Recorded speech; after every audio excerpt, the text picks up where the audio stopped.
goes, you go.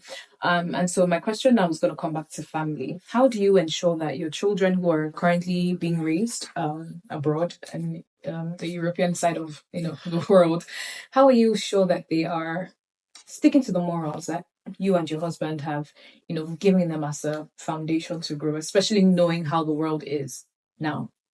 Well, can you be ever sure? You can't, because they're human beings on their own, and they are growing into themselves. They're getting to know what they like, what don't like, and what part of the values that we think we're giving them that they want to reject, right? Mm-hmm. And because children do that, children are human beings, and they want to.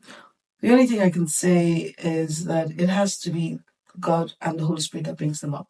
I can only plant the seed in them through the way, the values that we pass on to them, the way we communicate, what we think they should do and what they shouldn't do. We're planting seeds. But the only person that can grow those seeds and make sure that they're sustainable and long lasting and they translate to a character that you'll be proud of is the Spirit of God. And so I know where my own job ends, starts and ends. And then I know where I need to remind the Spirit of God that that's His job to ensure that every single thing, hopefully the positive things that we are teaching them, whether they're far or near, they're people who are right next to their children, and still all these conflicts come up. Is that I rely totally on the Spirit of God to do that work. That's amazing. I mean, they are His children. You said something at the beginning when you were answering that question. You said, can you ever really be sure?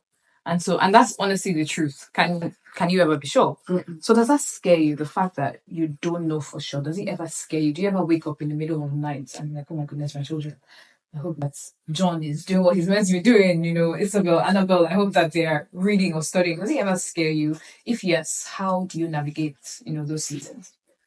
Well, I think, my daughter's name is Isabel, my son's name is John, and the last child is Annabelle. Isabel and Annabelle mean the same thing, God's gift. And so you are custodians of these children, they belong to God. And so if you know that, every mother, every earthly mother would sit and wonder, I hope they're doing their work, I hope they're studying, I hope that they're paying attention in school, and things like that. Well, because I know firmly that I'm a custodian, and so I give the child back to the owner when I'm not close to them, because the owner of that child is always with them. And so I have nothing to worry about. And I say this all the time, particularly as a mother. God has a track record with me. He's shown in my days of early Christianity that He can be relied on and He's dependable. And He's even been teaching me that anxiety actually robs me of my own peace. He's at peace. He's in love. The children are at peace. They are full of love, but then anxiety is robbing me of that peace. And I've learned to just rely and take God's words and promises. When my husband and I thought about sending them to school in the UK, we prayed about it. And when God says do something, do it and stop fretting about it. And just know that He is there, He's always there. So I live in that peace, and that's the only way I can function. That's very interesting. I'm having